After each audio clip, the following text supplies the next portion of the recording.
आप सभी को प्यार भरा गुड मॉर्निंग। आज है 28 फरवरी और आज के इस क्लास में हम 27 और 28 फरवरी के करंट अफेयर्स के क्वेश्चन को डिस्कस करेंगे। तो चलिए क्लास को स्टार्ट करते हैं। पहला प्रश्न हो जाएगा हमारा, जम्मू कश्मीर के गुलमर्ग में खेलो इंडिया विंटर गेम्स के कौन से संस्करण का समापन हुआ है? पहले संस्करण का, दूसरे संस्करण का, चौथे संस्करण का या सातवें संस्करण का?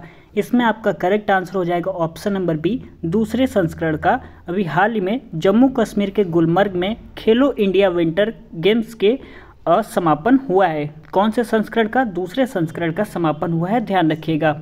चलिए इसके बारे में डिटेल से जान लेते हैं। कश्मीर के बारामूला जिले में स्थित गुलमर्ग में 21 फरवरी को शुरू हुए 5 दिवसीय इवेंट में 13 राज्यों के 8 से ज़्यादा खिलाड़ियों ने हिस्सा लिया। इस खेलो इंडिया विंटर गेम्स के दूसरे संस्करण का समापन हो गया है। इसमें दूसरे नंबर पर 9 गोल्ड मेडल के साथ कर्नाटक की टीम रही है। दूसरा प्रश्न है हमारा, निम्न में से किस राज्य के अटुकल भगवती मंदिर में अटुकल पोंगल फेस्टिवल मनाया गया है? तो करेक्ट आंसर हो जाएगा केरल में मनाया गया है। हाल ही में केरल के तिरुवनंतपुरम स्थित अटुकल भगवती मंदिर में अटुकल पोंगल फेस्टिवल मनाया गया है। इसमें बड़ी संख्या में महिलाओं ने शामिल होकर अटुकल देवी का भोग लगाया है। यह विश्व का सबसे बड़ा महिला उत्सव है। चलिए अगला प्रश्न है हमारा, देश के सबसे बड़े टेक्सटाइल इवेंट में का नाम बताइए जिसका प्रधानमंत्री नरेंद्र मोदी ने भारत मंडपम में उद्घाटन किया है। इसमें आपका correct answer option number D हो जाएगा, भारत टेक्स 2024। यहाँ पे कुछ लिखा हुआ है, डिटेल से इसको पढ़ लेते हैं। प्रधानमंत्री नरेंद्र मोदी ने हाल ही में भारत मंडपम में देश के सबसे बड़े टेक्सटाइल इवेंट में भारत टेक्स 2024 का उद्घाटन किया। यह टेक्सटाइल इवेंट ग्लोबली लेवल पर होने वाले सबसे बड़े इवेंट में से एक है। इस 3 दिवसीय इवेंट में 100 से ज़्यादा देशों के 3000 से अधिक प्रदर्शक, 3000 बायर्स और 40,000 ट्रेड विजिटर्स इस कार्यक्रम में शामिल होने के लिए एक साथ आए हैं। अगला प्रश्न है हमारा, क्वेश्चन नंबर 4। सिक्किम राज्य के पहले रेलवे स्टेशन की आधारशिला किसने रखी है? नरेंद्र मोदी, एस जयशंकर, अनिल कुमार लाहौटी या Ajay Prasad Sinha? Correct answer option number A हो जाएगा, नरेंद्र मोदी ने रखी है। प्रधानमंत्री नरेंद्र मोदी 26 फरवरी को सिक्किम राज्य के पहले रेलवे स्टेशन की आधारशिला रखी। पहले फेज में सिवोके से रंगपो तक रेलवे इंफ्रास्ट्रक्चर का विकास किया जाएगा। वहीं दूसरे फेज में रंगपो से गंगटोक और अंत में तीसरे फेज में गंगटोक से नाथुला तक का रेल प्रोजेक्ट शामिल है। अगला प्रश्न है हमारा, स्टार्टअप इकोसिस्टम को बढ़ावा देने के लिए बिहार राज्य सरकार ने किसके साथ समझौता किया है? करेक्ट आंसर हो जाएगा ऑप्शन नंबर बी, सिडबी के साथ समझौता किया है।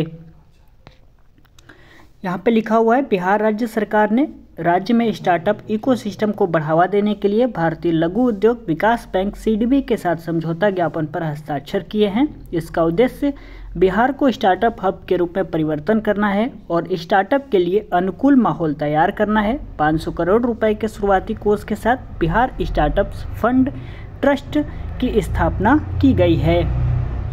चलिए अगला प्रश्न देख लेते हैं। क्वेश्चन नंबर 6 क्या कह रहा है, global textile event Bharat Tex 2024 का आयोजन कहां पर किया जा रहा है? करेक्ट आंसर हो जाएगा, नई दिल्ली में इसका आयोजन किया जा रहा है।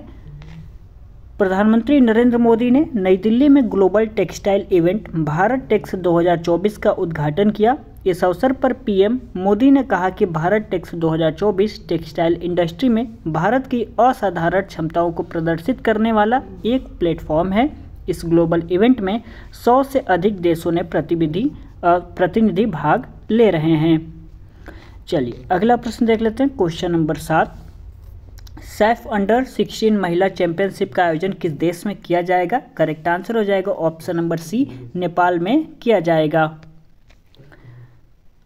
यहाँ पे लिखा हुआ है, सैफ अंडर 16 महिला चैंपियनशिप का आयोजन नेपाल में 1 से 10 मार्च के बीच में किया जाएगा। इसके लिए 23 सदस्यीय भारतीय टीम की घोषणा कर दी गई है। भारत 2018 और 2019 में सैफ अंडर 15 फॉर्मेट का विजेता था। यह पहली बार है जब सैफ अंडर 16 महिला चैंपियनशिप का आयोजन किया जा रहा है।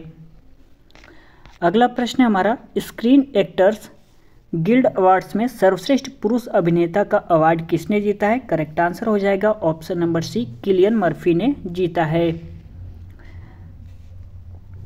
Screen actors guild SSG awards में क्रिस्टोफर नोलन द्वारा निर्देशित ओपेनहाइमर ने 3 अवार्ड अपने नाम किए हैं। सर्वश्रेष्ठ पुरुष अभिनेता का अवार्ड ओपेनहाइमर में शानदार अभिनय के लिए किलियन मर्फी को दिया गया है। वहीं रॉबर्ट डाउनी जूनियर को सहायक भूमिका में सर्वश्रेष्ठ अभिनेता का पुरस्कार मिला है। सर्वश्रेष्ठ फिल्म कलाकारों का पुरस्कार भी ओपेनहाइमर को मिला। इस वर्ष का लाइफ टाइम अचीवमेंट पुरस्कार दिग्गज गायिका और अभिनेत्री बारबरा स्ट्रीसंड को दिया गया है। चलिए अगला प्रश्न देख लेते हैं। क्वेश्चन नंबर 9 क्या कह रहा है? संयुक्त सैन्य अभ्यास धर्म गार्जियन का आयोजन भारत और किस देश के बीच में किया जा रहा है? करेक्ट आंसर हो जाएगा भारत और जापान के बीच में। भारत और जापान के बीच में यह हो रहा है। कौन सा?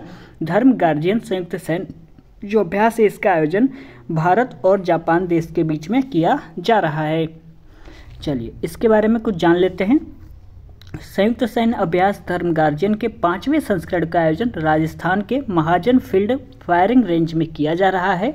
यह एक्सरसाइज 25 फरवरी से 9 मार्च 2024 तक आयोजित की जा रही है। एक्सरसाइज धर्म गार्जियन एक वार्षिक सैन्य अभ्यास है और इसका आयोजन भारत और जापान की सेनाओं द्वारा किया जाता है।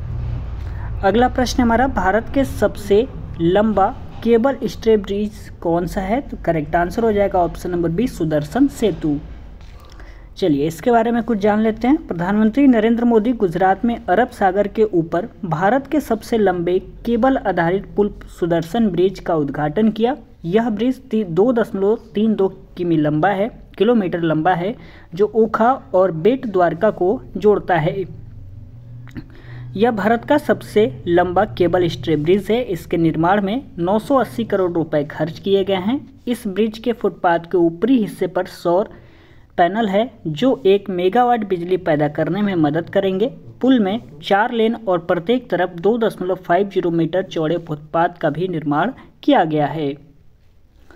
अगला प्रश्न हमारा क्वेश्चन नंबर 11। एक मिनट आप सभी रुक जाइए। क्वेश्चन नंबर 11 कह रहा है यूएई सरकार ने भारतीय टूरिस्ट के लिए वीज़ा की अवधि को बढ़ाकर कितने साल कर दिया है? करेक्ट आंसर हो जाएगा 5 साल के लिए कर दिया है। क्वेश्चन नंबर 12 देख लेते हैं। केंद्र सरकार ने सरोगेसी रेगुलेशन रूल्स 2022 के किस नियम नंबर में बदलाव किया है? करेक्ट आंसर हो जाएगा ऑप्शन नंबर सी, नियम नंबर 7 में। चलिए क्वेश्चन नंबर 13 कह रहा है हाल ही में किस राज्य सरकार ने राज्य में मुस्लिम मैरिज एंड डिवोर्स एक्ट 1935 को खत्म कर दिया है? करेक्ट आंसर हो जाएगा डी, असम सरकार ने। क्वेश्चन नंबर अगला कह रहा है 23 फरवरी को नई दिल्ली में मिस वर्ल्ड इवेंट के कौन से संस्करण की ओपनिंग सेरेमनी की जाएगी? 91वें, 61वें या 71वें या 81वें? तो correct answer option number C हो जाएगा 71वें ओपनिंग की जो सेरेमनी है वो की जाएगी। चलिए अगला प्रश्न देख लेते हैं। Question number 15। कोलंबिया की सरकार ने किस महासागर में 316 साल पहले डूबे एक जहाज का मलबा निकालने की घोषणा की है? करेक्ट आंसर हो जाएगा डी, अटलांटिक महासागर। क्वेश्चन नंबर 16 कह रहा है निम्न में से किस देश में खेले जा रहे पैरा वर्ल्ड बैडमिंटन चैंपियनशिप में सुहास यतियाज, प्रमोद भगत और कृष्णा नागर ने गोल्ड मेडल जीता है? किस देश में खेला जा रहा है यह गेम? तो इसमें आपका correct answer option number D हो जाएगा, थाईलैंड। क्वेश्चन नंबर 17 कह रहा है निम्न में से कितने नेशनल अवार्ड जीतने वाले डायरेक्टर कुमार साहनी का हाल ही में निधन हो गया है? करेक्ट आंसर हो जाएगा ऑप्शन नंबर सी। यहाँ पे 3 नेशनल अवार्ड जीतने वाले डायरेक्टर कुमार साहनी का हाल ही में निधन हो गया है। अगला प्रश्न कह रहा है अनिल कुंबले को पीछे छोड़कर कौन भारत में सबसे ज़्यादा टेस्ट विकेट लेने वाले गेंदबाज बन गए हैं? तो इसमें आपका करेक्ट आंसर हो जाएगा option number C, Ravichandran Ashwin. ये आपके हो जाएंगे अनिल कुंबले जो कि भारत के प्लेयर हैं। इनको पीछे छोड़कर भारत में सबसे ज़्यादा टेस्ट विकेट लेने वाले गेंदबाज बन गए हैं। कौन? रविचंद्रन अश्विन। चलिए अगला प्रश्न देख लेते हैं। भारत और किस देश के बीच संयुक्त अभ्यास धर्म गार्जियन का हाल ही में राजस्थान में शुभारंभ किया गया है? करेक्ट आंसर हो जाएगा इसमें option number D, Japan. Question number 20 कह रहा है जो कि आज का हमारा लास्ट क्वेश्चन है। प्रधानमंत्री नरेंद्र मोदी ने किस राज्य के द्वारका में 4150 करोड़ रुपए से अधिक विकास परियोजनाओं का शिलान्यास और लोकार्पण किया है? करेक्ट आंसर हो जाएगा इसमें ऑप्शन नंबर बी, गुजरात। यदि वीडियो आपको पसंद आया होगा तो प्लीज़ इस वीडियो को आप लोग लाइक कर दीजिएगा, अपने दोस्तों में इस वीडियो को शेयर कर सकते हैं, एक प्यारा सा आप लोग कमेंट कर दीजिएगा यदि आपका दिल करेगा तो, और चैनल को सब्सक्राइब कर लीजिएगा ऐसे वीडियोस पाने के लिए। चलिए मिलते हैं अगले क्लास में, तब तक के लिए बहुत बहुत धन्यवाद।